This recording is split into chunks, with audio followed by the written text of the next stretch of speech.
موقعیت این پروژه نیک ترابه رو از جاده جهان براتون گرفتم. این قسمت راست قسمتیه که توش برای بلاک پشت حالا منطقه محافظت شده است برای تخم‌ریزیشون.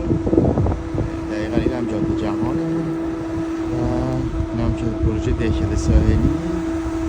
اینجا دقیقا پروژه تابان به همون نیک ترابه. این ستا زون یکشه،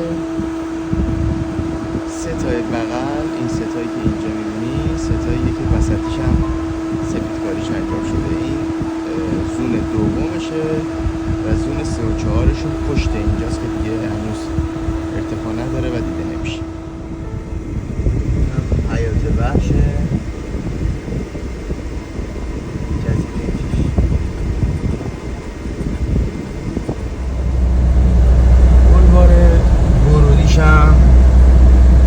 پروژه تابان از همین بره که اون روبرو دریاه. این هم که ساختمان‌های دهکده ساحلیه.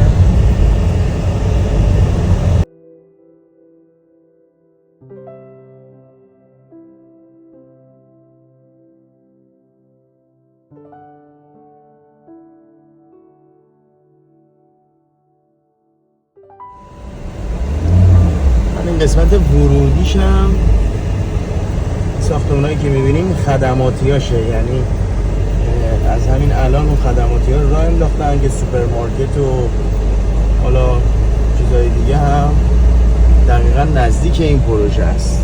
لحاظ خرید مشکلی نخواهید داشت. اومدیم داخل پروژه.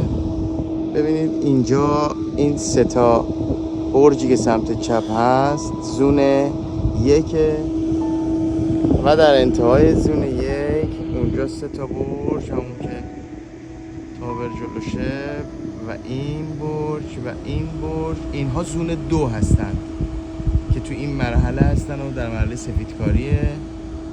زون 3 میشه همین که تقریبا 2 طبقه روی زیر زمینش زده شده و این هم که مشاهده میکنید در مرحله پی هست زون 4.